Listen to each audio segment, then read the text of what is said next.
The judge asked one simple question: are you using anything you're not supposed to? What followed was a tense courtroom exchange involving prescription drugs, seizures, jail time, and a strict driving ban. By the end of this hearing, you'll be asking yourself, is this man being honest, or just making excuses?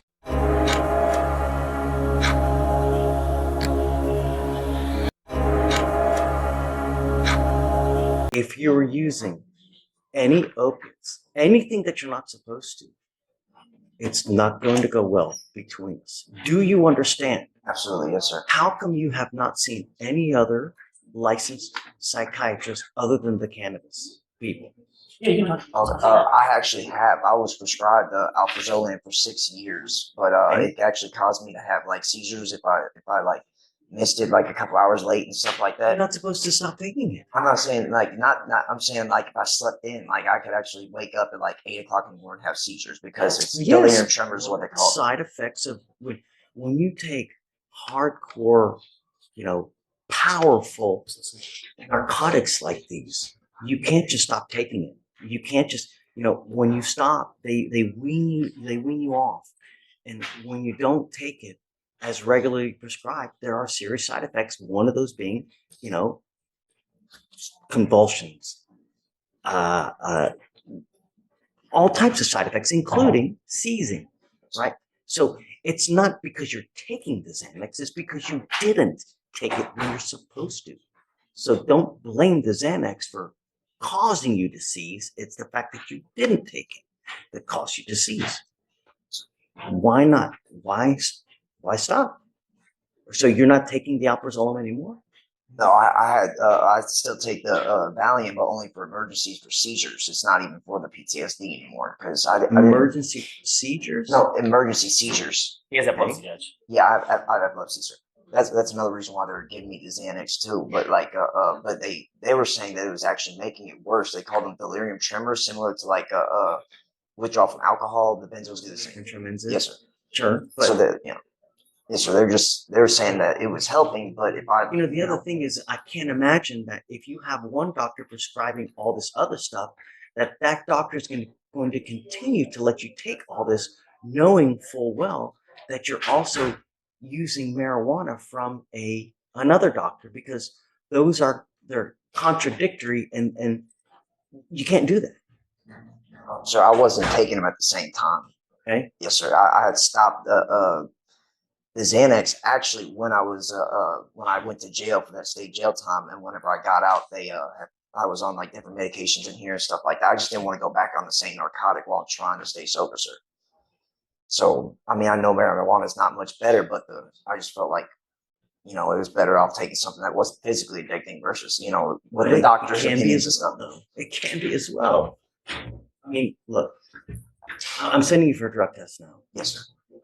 We need a complete list of everything that you're legally prescribed to take, because I want to know what you're allowed to take, and that's it. Yes, sir. Because I also need to know what's going to show up in the blood test and what's not supposed to show up in there. Yes, sir. But don't use anything that you're not prescribed to take. Yes, sir. And for sure, you best not get into a car. Yes, sir. I will absolutely lose it if you get into a car. Do you understand, Mr. Jones? Absolutely. Yes, Yes, I don't sir. know how much more plain and clear that I can make this to you. Don't get into a car.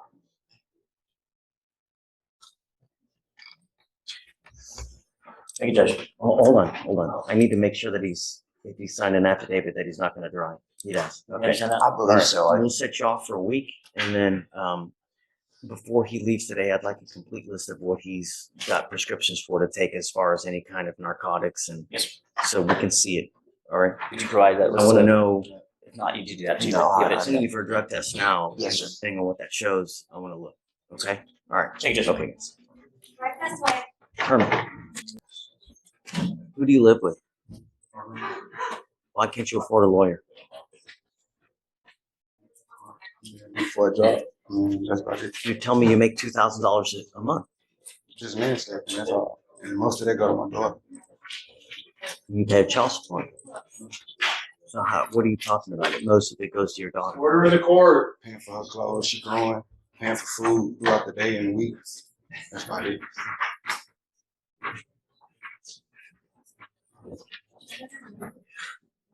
Who has custody of your daughter? Look, Okay. Are y'all not together? yes, sir. And how many kids you got? Just one. You didn't put any of that on here. You put here that you have $2,000 for one salary, and then you have an additional income of $2,000. So that's $4,000 a month. Wow. Sorry? Shit. You didn't put that you have a child.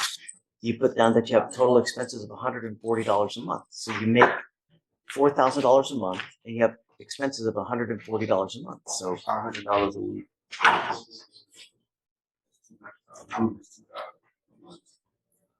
it says here other income $2,000.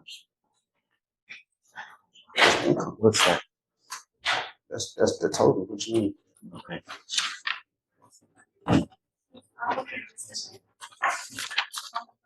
How much money do you give to your child? Truth be told, I spend almost $200, $300, $400 a week on Good. this appliances. That's the child needs it. So kids need money. But, you know, just if you don't stop working, they still need food, they still need clothes. So you have to continue to work. And then when you play big boy games, like having a child, there's big boy expenses that come with having a child. The problem is, Mr. Roberts Clay, you can't be doing landscaping for the rest of your life. So That was just enough until you time being out actually coming to action. I had a recruiter for the army come to take me, and I hit him up and stuff like that. that's great. I was just wondering if you would let me do that first. I was trying to actually go do my driver's license so I can drive 18 wheelers. My auntie got a business, a truck driving business. Do you have a driver's license now? You can't drive unless you have a license. You have to go get Can I your get my license. driver's license? Of course you can. I told you that you can't drive because you don't have a license. You need to go get a license. That's fine. Shh. So you need to go to DPS. There's one on South Gessner. Go there, tell them that I want to apply for my license. You'll have to first take a written test, then you take the driving test. And once you do both of those things, if you do get your license, then I will let you drive. But not until you have a license, and you have to have car insurance as well. No driving until you have car insurance. All right, I'll appoint your lawyer today, Mr. Roberts Clay. But you know what? The Army, that's a really great idea because the Army is a really great idea because that might give you, I'm telling you, because if you go to the Army, number one, it'll give you structure. Number two, with the GI Bill, they'll pay for you to go to school. It's amazing. This wasn't just a court hearing, it was a wake-up call about responsibility, discipline, and second chances. The judge didn't just enforce the law, he laid out a path forward. If you don't want to miss real courtroom moments that can change lives, make sure to subscribe and turn on notifications, because every case here comes with a warning, a lesson, and a reality check.